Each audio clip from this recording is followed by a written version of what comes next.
नमस्ते दर्शकगण, हमने आशा करत है ऐसा कि आप सब बिल्कुल ठीक ठाक हुआ। तब माटी के मोल कार्यक्रम में आप सब लोगन के स्वागत बाटे। आज हो हमने आल है ऐसा कहाँ परी मापू मॉडल फॉर्म देखले रहला। हाउ दिनवा हमने गजल पर बरतैली जा ढेर चीज जोन व्यंजन बाटे एकर बारे में जानला। आज हैजा परी काय के मापू मॉडल फॉर्म ह हैजा परी ढेर चीज के बारे में हमने जानी ला जा देखली जा कि कैसे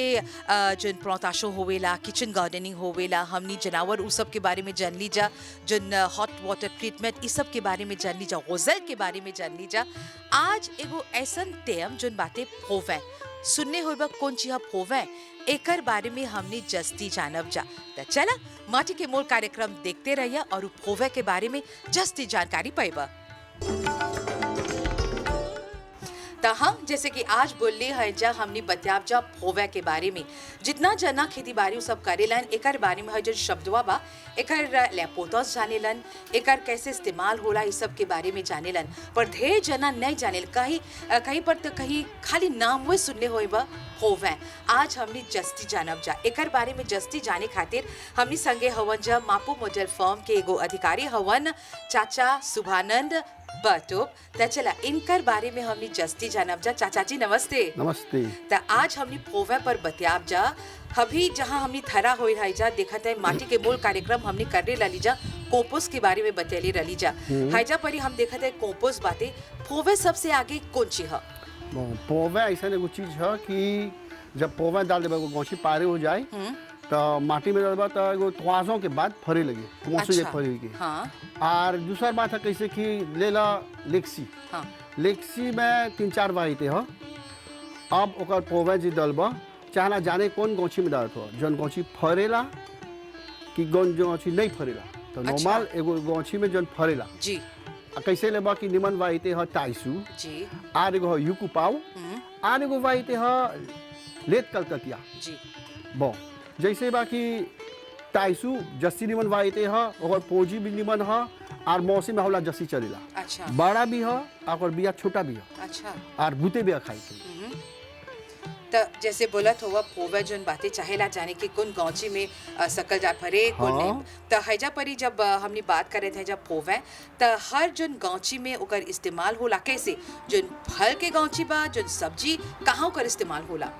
ओकर इस्तेमाल कब होला धला एगो लेते के लिए लीवे में नहीं पहला बात। आ दूसरा ओकर छना ओकर प्रिपरेशन करे कैसे प्रिपेयर होला ओकर माटी उ जी ओकर मीडियम कैसे बने सा ए supposé que कैसे कि अक्टूबर से commence होला, अक्टूबर नवंबर दिसंबर जिसका फरवरी ले सब पोवे डाले। अच्छा। त अभी तो हमनी सर्दी के मौसम में है जा। हां तभी ने अच्छा बात जी डलबो कर बता जाए ना पानी आवेला, पानी जब बरसेला निमन से नहीं धरेला। नहीं धरेला और कबो धरबो गई तो फाजिल रहेला। अच्छा। और तो सजाने जब पानी हेला तो अथी मला धर लेवेला मैं फाजिल हो जाला। हां फाजिल हो जाला। कटबो करके जब डलबा तो ओकर घासी ओकर माटी सब गने हो जाला। जी जी जी। मैं जस्सी अच्छा लेते में डाले। लेकिन फोवे जो स्टेप जैसे हमने बोली ला जा जो कदम बातें वो कैसे होला, कैसे शुरुआत होला? चाचा पढ़तो हमनी के बतावा। अभी हमनी के हाइजा परी लेके आइले हवा जो माटी बातें कंपोस्ट तो ओकर जो कदम वा जो पहला जो स्टेप जो बातें वो कैसे शुरू होला?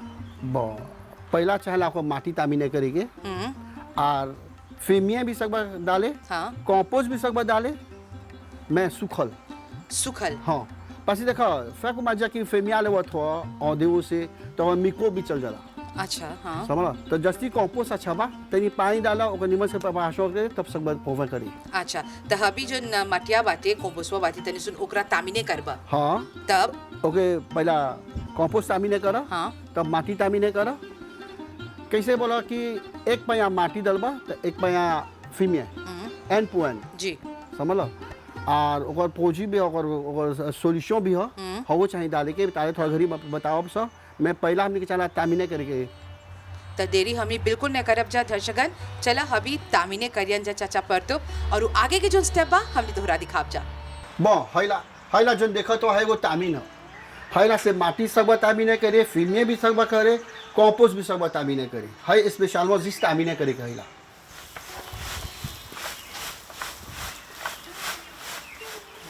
है देखो तो जो नीचे गिरा था हैला भी सेवी करब से कंपोस्ट जो चीज है हला खाली जिस पोवे के नहीं प्लांटेशन कोनो भी लेगिम फूल भी पौवे भी जोन चीज सब करे हिला से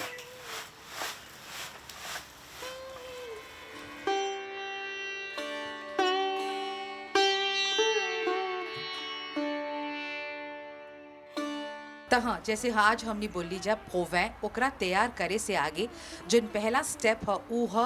माटी के कंपोस्ट के तामीने करे के तो अभी चाचा पतुब जोन हवन माटी के तामीने करियन चाचा पतुब हमने के बोला ई जोन मटिया तामीने करबा एक लेपोतास कुछ है bon देखो कैसे भी कंपोस्ट तामिने कलिसा अब माटी बा तामिने करे के काहे तामिने कलिसा ए में घास मिलेला जी घास मिलेला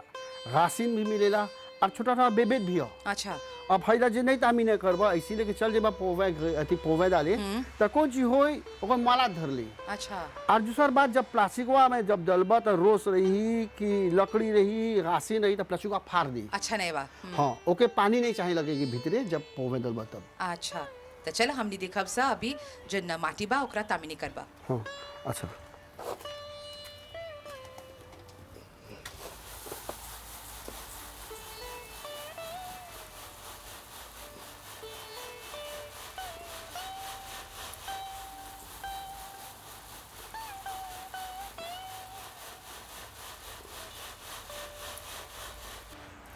देखला दर्शकन है जो मटिया है अभी जैसे चाचा पचो बोले हवन है जा में कितना मोटका मोटका जो रोज बातें जितना पत्ता उस सब बातें सकेला में बेबेत कीड़ा कुछो रही त ई सब नहीं चाहेला जब होवे तैयार करत हुआ त यही खातिर एकरा तामीने करल गल बाटे अब है जो मटिया नीचे अभी देखबा ओकरा हमने इस्तेमाल करब सा माटी त तामीने हो गल अब ई कौन ची है यह कंपोस्ट देखत हुआ इस सुखल बाते में पानी कुछ ने बाते अब यही कंपोस्टवा संगे जो माटी तामिने होल बाते वो लोग के मिक्से करके होवे तैयार करल जाए तो चला हमने देखब सा नेक्स्ट स्टेप की ओर माटी के मोड़ कार्यक्रम में अब जैसे देखो तो माटी तामीने हो गल कंपोस्ट भी तामीने हो गल अब एक बेते सुन पानी डाले के चला मैम क्वांटिटी मैम मात्रा में थोड़ा फक मजे एक मया माटी तो एक मया कंपोस्ट आते सुन माटी इतने सुन पानी डाले के ऐसे इतना पानी डाले के कि जब बनबा ऐसे तो लड्डू के तो जाए इतनी बड़ा ढेर पानी नहीं तो चूबी जब लाबू हो जाए तो नहीं धरी पोवे अच्छा अब जैसा मेलौजे करें कैसे हई बा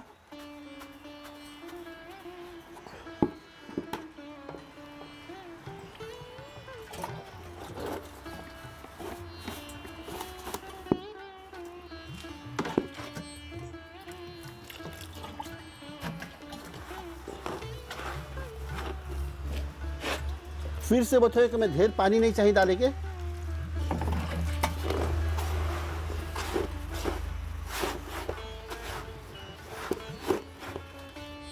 देखो हाई हा माटी और अथी कंपोस्ट जब ओके पानी डाल देबा तो ऐसे ही चला रहेगी ढेर पानी नहीं देखो ऐसे सुखल तो ना पानी जीतू नहीं बाकर में पानी नहीं चुहता ठीक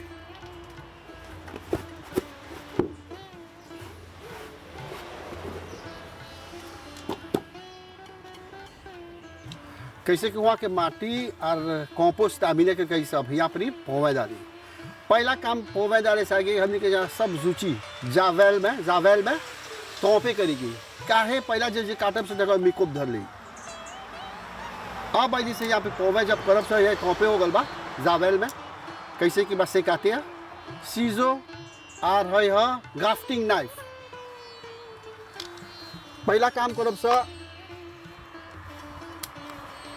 है के पत्ता जो सियाप्लिस बा सब पत्ता सियाप्लिस पर ही निकालेगी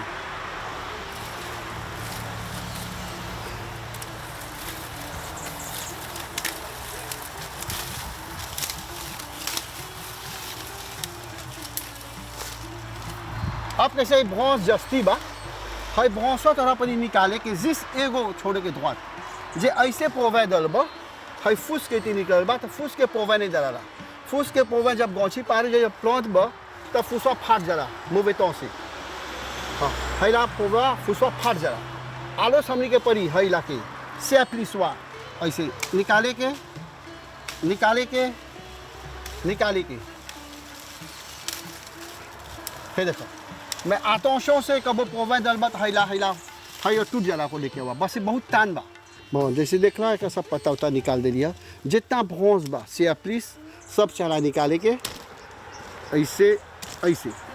अब ऐसे धुआं ब्रोंज लगता टेढ़ा ब्रोंज में नहीं डालेगा कैसे कि बताओ तो थोड़ा टेढ़ा ब्रोंज जैसे बा ऐसे जब ऐसे रहे टेढ़ा नहीं सीधा ब्रोंज जब प्लॉट बा कोई भी एगो आदमी किने या तुम्हें अपन कारो जब प्लॉट हुआ तो गोचा सीधा रही हाई अब बात ये कैसे कि हैला काट देली सब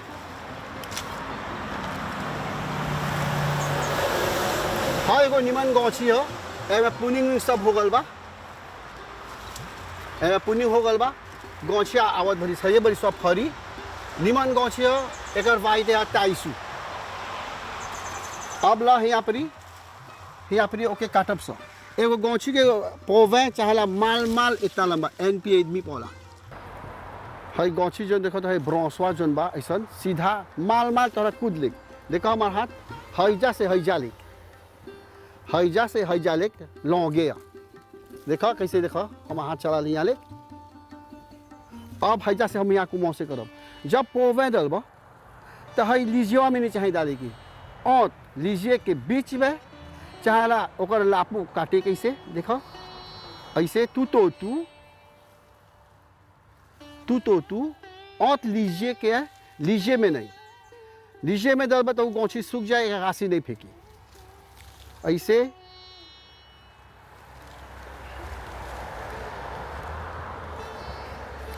जैसे कि बोली हैला पोवे लेते में दला लीवे में नहीं तू ऐसे हो काट अब एक लापो निकालो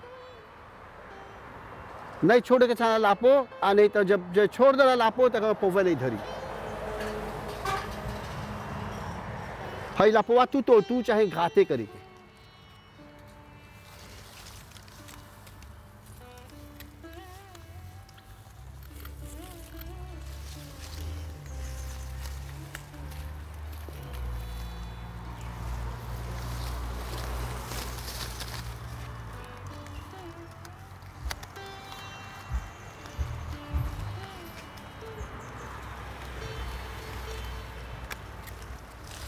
देखिए चारा नीमन से गराते करेंगे तू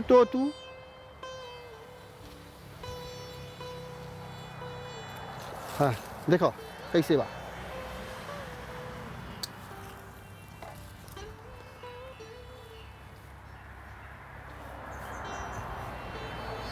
अब बाटे एक में परी सोल्यूशन डाली के सोल्यूशन 2 दिन कहते हो सेहाजिक डाइनागुत आदगो गुता और वो में 3 वाइते हो कर में निमोगन निमोगोदे निमोगोतवा निमोगन का है खातिर हो वो जैसी फाजिल गोचे कैसे कि मान ला कि कैसे फूल की बांस हौला जैसी हौ में काम करी निमोगोदे लेक्सी के हो उतनी बीच में के हो धलो और निमोगोतवा जोन हो जिया लकड़ी जोन जिया हो खूबे जिया हो हौला सोल्यूशन दला आलो सभी हमारा लगे बाटे डाइनागुत ऐसे निकलबा ओके एक तू चाहे घोंस दी के देखो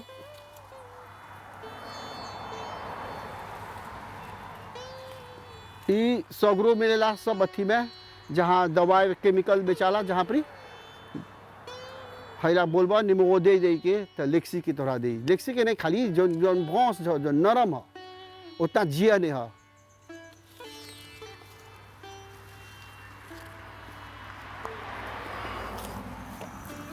अब है एगो प्लास्टिक स्पेशल हो जिस पोवे के होला है प्लास्टिक पोवे के है जब जलबा एक में तो अगर माटी जब जलबा ना थोड़े घड़ी में देखा थोस में हो लगी अपन पानी अपने से पूजा करे लगी अपन खाए के सब चीज हई में पूजा करे लगी अब एक काटब सो ओकर जी मौसमो ढेर लंबा नहीं ढेर छोटा नहीं धले को इतना पर चाहिए काटे के एक आधा का धल इतना पर ढेर लंबा नहीं ढेर छोटा नहीं ढेर लंबा करबा तब पैजी बतुही ढेर छोटा करबा तब माटी दलबा कर कंपोस्ट जब दबा तब छोटा हो जाए बांधे की एगो लॉन्ग या 6 à 7 pouces के प्लास्टिक चाहिए काटे के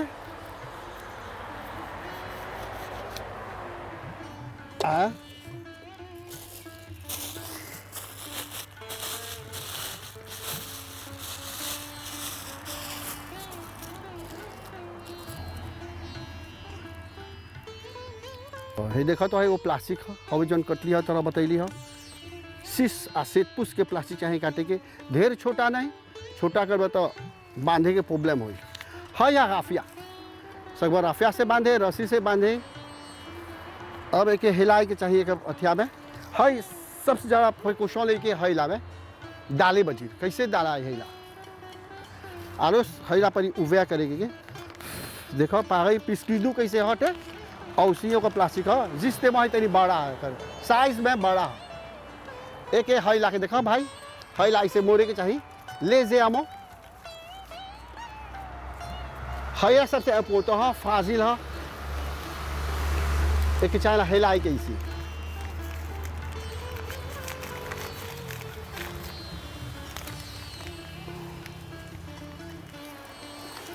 एक चारा नीमन से बांधे के जब हवा पानी रहेगी और माटी बेगम से नहीं निकली जोन रही हये में रही भीतरे हुई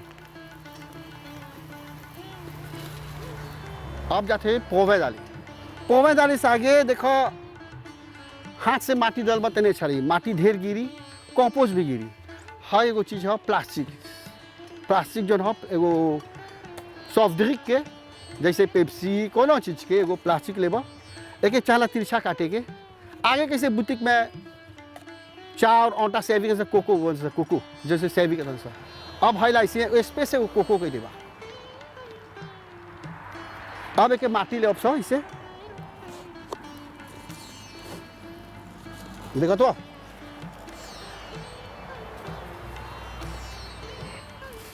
अब एक भीतर हिलाओ अब सब माटी एगो झंझट नहीं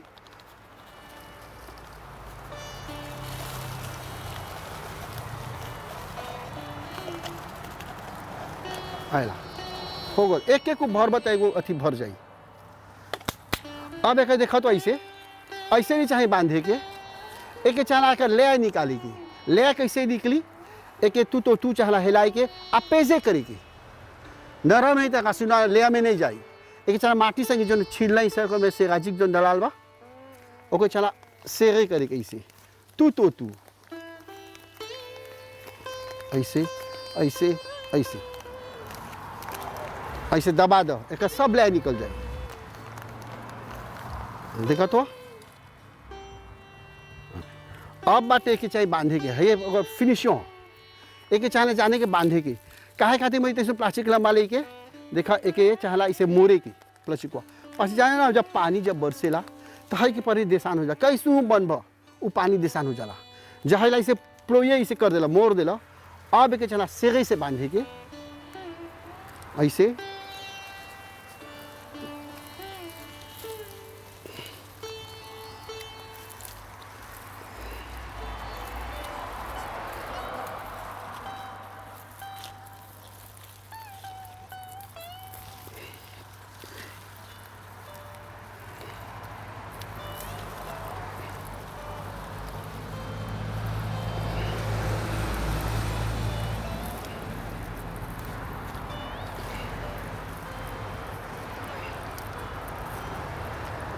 आइला अब है प्रोवेवा एगो जीजो एनवा आदमी आ देवा में पारे हो जाए कैसे जब में पारे हो गल एक जब राशि जब कुआं से हुई तब ब्लॉ रहेला तब देखबा थोड़ा दिन में एगो देवा जैसे प्रे देवा जीजो देवा एक राशि माहो हो जाए भर देखबा तू एमे राशि धर लेबा आर माहो हो गल बा जे तान कटबा एक टाइम जब एक तान कटबा तब गौची सूखा जाए कैसे सूखा जाए पास अगर रासिन तान बा माचियो नहीं होलबा अब एक जब पोवा पारे हो गल एक सगबा एगो पो में प्लास्टिक के ओके चाहूर प्लास में एक काट के एक प्लास्टिक के परी निकाल के ओके डाल दो माटी में पो में माटी में अभी जिरेक नहीं जे माटी में जिरेक डलबा तो घामा लगी वो सूखा जाए गौची ओके चाहूर में रखे कैसे नर्सरी में हम यहाँ पे नर्सरी भी बा पोवा अथी रखे के प्लाव रखे के ओकर इरिगेशन सिस्टम सब अच्छा बा डाल देबा सब आगोजे हुई आ ढेर पानी में नहीं डाले के जब पोवा डालबा तो तब थोड़े दिन में देखबा गौछिया पत्ता डेवलप हो जाए। देखा था कैसे तो इसमें पता बना जब देखबा पारे हो गल तो देखबा अपने से ही अपनी बूझो फेंके लगी, पत्ता फेंके लगी, जान जा कि ई धर ले गौछिया। त दर्शकन हबी देखला चाचा परतुब जोन हवन पोवा कैसे तैयार करल जाल बाते तू देखले हवा। बुझात बा फासिल बा में जोन टेक्निक बाते एकरा तैयार करे के ओ चाहेला बारीकी से जाने के। देखला कैसे ताबिनाज होला यानी कि माटी जोन बाटे कंपोस्ट तनी सुन पानी डालल जाला चाहे ऐसे लड्डू नियन हो जाला रामा से हो जाला तब हैजा परी आके उ तैयार करेलन एगो सोल्यूशो डालिलन तनी सुन गाते कर देवेलन निमन से बांधेलन। त ई जोन टेक्निकवा ह तू हो सकबा अपन घरे तैयार करे। चाचा परतुब हमनी के बतावा हबी जोन बाते जैसे बोलला एगो हाथ नियन जोन लंबाई बाटे ऐसन बारीकी से बतेले होवा कि कैसे चाहेला करे के। त एगो पोवा जोन बाटे हबी लेक्सी के गौची बाटे ना हाँ, त सगरो चाहेला डाले के जोन गौचुआ में कि एक के जगह। नहीं नहीं अब तोहर देखो तोहर गौची कितना एगो ऐसा गौची इतना बड़ा गौची में जे डले कुछ बता एगो माल एगो 100 गो डला जाए फासिल। अच्छा मानी हमके बुझा कहीं एक के जगह डलबा नहीं मानी कि जहाँ तोहर मन बा जितना डाले के मन बा सकबा डाले को गौची में डाले सकबो। मैं चाहूँ प्लास में नहीं चाहे तो सुनो घामा लगेगी जी जी घामा लगी ओकर सनलाइट लगी तो डेवलप पे हाली हुई जी। जे चाहूँ मैंने इमिजिते से गौची नहीं धरी पोवा नहीं धरी जी। त हबी जोन गौचुआ बाती उतना बड़ा नहीं बाती त ऐसन गौची के फोनिंग होला कैसे चाहेला करे के। हाँ चाहे पुडिंग करके गौचा के चाहे स्ट्रेस करेंगे तो सुन हाँ ओकर अहमियत कुछ नहीं स्ट्रेस करे तो गौचा खाली फीले हुई। हाँ और जब फीले हुई तो तोरा हर काम करे प्रॉब्लम हो कैसे फरी तुरे खातिर हाँ कैसे कि अभी सुसुगी हो गया ढेर तो मत अथी देवा था बदला देवा था हाँ। तो डाले की जैसे फांसी ढेर ऊंचा गौची तो बहुत प्रॉब्लम है जी। मैदेव की बहुत अथी बा महंगाई बा छोटा रही सब काम सकबा करे फासिल रही। पोवे करे और पुनिंग भी करे जी। त जैसे बोले हवा है जोन पोवा बाटे वो कब तक तैयार हो जाए 2-3 महीना कितना 3 महीना नहीं 3 महीना नहीं 2 महीना सिपोज 2 महीना हाँ 2 महीना हाँ तब देखबा अपने गौचा पारे तो जे रासिन उजर रही तो नहीं पारे होगा। त जब पारे हो जाला है जोन मटिया हबी जोन तैयार कर ले हवा ओकरा कौन ची करल जाला निकालल जाला कौन ची करल जाला हजा से ओके काटल जाला जी। काट के ओके प्लास्टिक एगो लाम से तई चोखा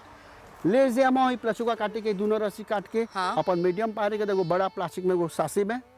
पहला ओके कूले कर दो चाहू प्लास में रख दो ओके पानी दो कबो कबो। चाचा परतुब ढेर चीज हमने आज जान ली जा और ढेर जाना तोरा देख के कैसे पोवा तैयार करा जाला हाँ। हमने सब जान ली जा इस सब जानकारी खातिर बहुत धन्यवाद। अच्छा ठीक है नमस्ते। नमस्ते। त दर्शकन देखला पोवा कैसे तैयार करा जाला आज हमने हाइजा कहाँ परी मापू मोटल फॉर्म पोवा के बारे में जस्ती और जानकारी पैबा के कर संगे हमनी के जो हमेशा मेहमान रहेलन फागिद अने से नंद किशोर प्रताप जी प्रिंसिपल एक्सटेंशन ऑफिसर। प्रताप जी नमस्ते। पोवे पर और कुछ सकबजा बोले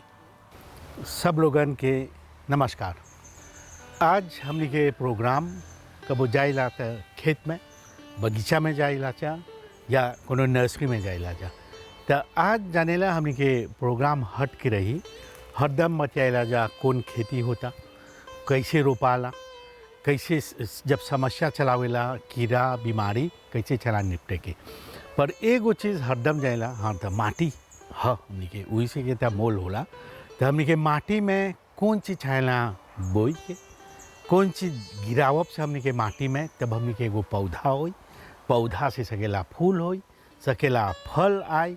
पत्ता जैसे भाजी उजी मिली या एगो बड़का वृक्ष बन जाए उमें फल मिली सकेला फूल भी मिली। तो ऐसा हमनी के चाहेला तब शुरुआत सकबजा माटी में रोपे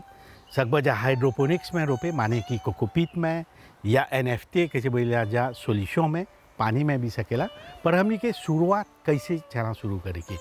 हरदम सब कोई जानेला एगो चीज़ जब ध्यान आवेला हम जाते हैं कुछ रोपे चाहेला हमके बीज माने कि बिया तो हैजा जब बिया के बात आवता हम सोचा था सब कोई शुरुआत हेरे का बिया हमनी के गाजर है हमनी के सकेला कोतमीरी रही धनिया या सकेला बैगन रोपत है जा हमनी के मिर्च रोपत है जा तो ई सब पौधा के हमनी के चाहना बीज हाँ तो बीज हमनी के पौधा हो गल कब सकेला ट्रांसप्लांटे करे सकेला 4 सप्ताह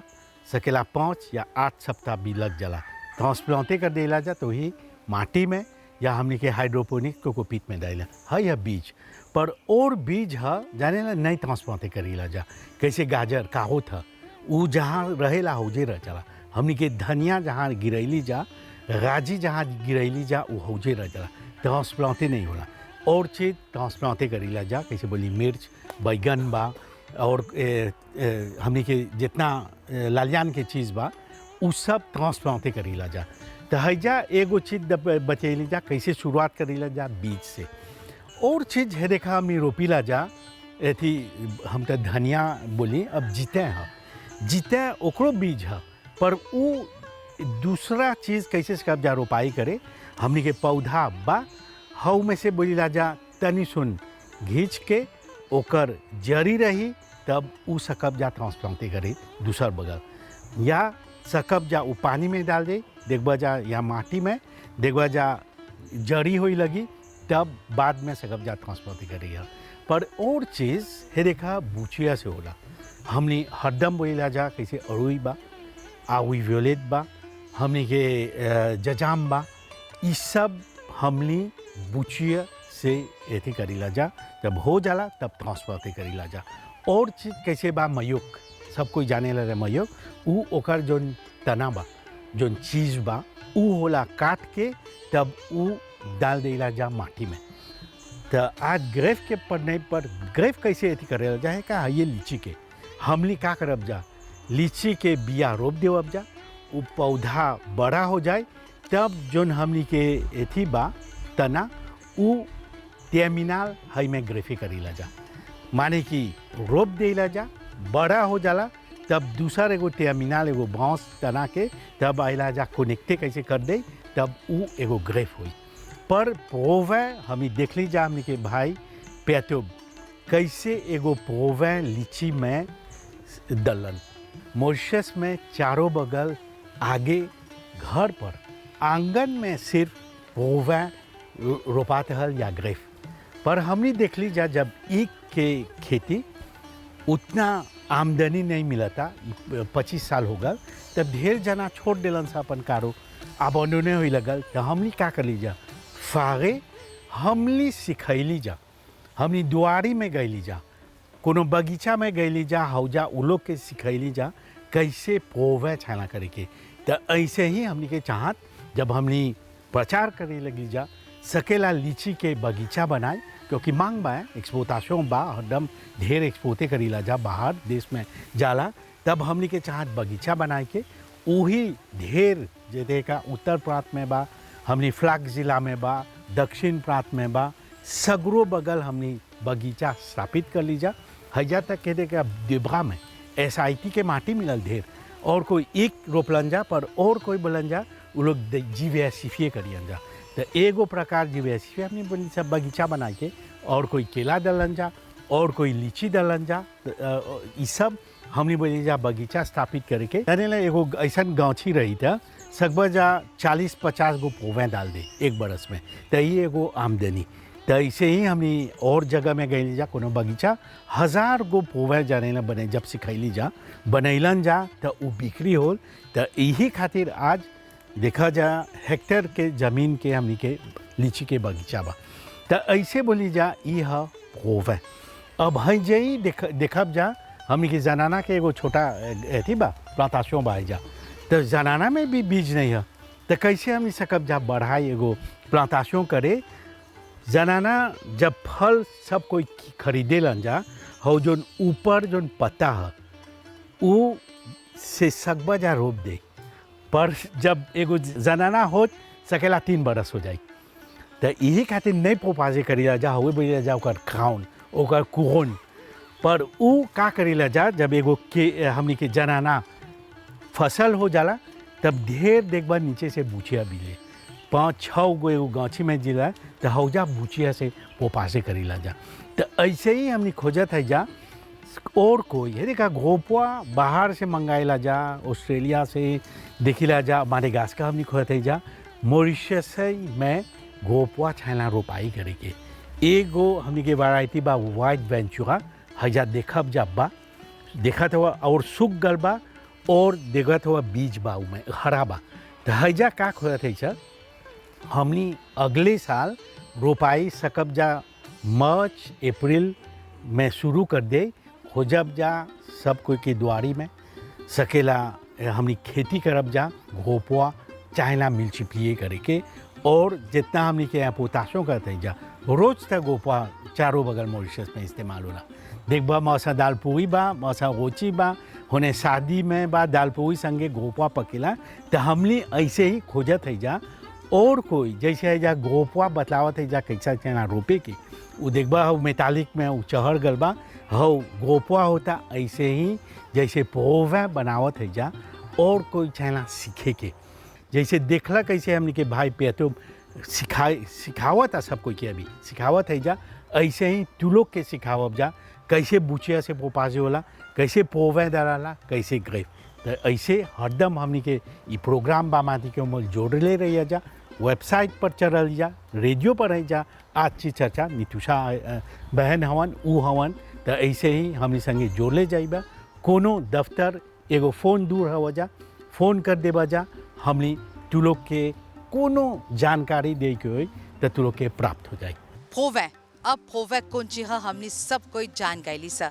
दर्शकगण आज माटी के मोल कार्यक्रम में हमने फिरो से आ लीजा कहाँ परी मापू मॉडल फॉर्म हमने ढेर जन स्टाफ हवजा हवन काम करेलन श्रीमान होलकरी हवन श्रीमती काया हवन प्रताप जी हवन चाचा परतुब और ढेर जना काम करेलन हैजा परी ढेर चीज के बारे में हमने जान ली जा होसल होय ढेर चीज आज फोवे के बारे में जान ली जा। फोवे के जन लेपोतांस हर ओकर लावंताज हर जब डालत हुआ तैयार करत हुआ अपन गौची में फरी के गौची में त ओ जन गौचीवा बा ओकरा बरियार करेला जोन फल बा उ बरियार होला और उ जस्ती मिलेला जब एगो गौची में फोवे नहीं करत हुआ हाँ मिली फल पर फोवे संगे ढेर और जस्ती जन फल बा उस सबके मिली तो हो रहा। तो आज हमनी के माटी के मोल कार्यक्रम है जे परी समाप्त हुआ था का पता अवत हफ्ता फिरो से सकेला हमनी हैजा परी फिरो से आप जा न त और दिन हमनी मापू मॉडल फॉर्म आप जा त माटी के मोल कार्यक्रम देखते रहिया अपन गाँची के अपन खेती बाड़ी के और बरियार बनाते रहिया और सुरक्षित रहिया। नमस्ते शुभ रात्रि।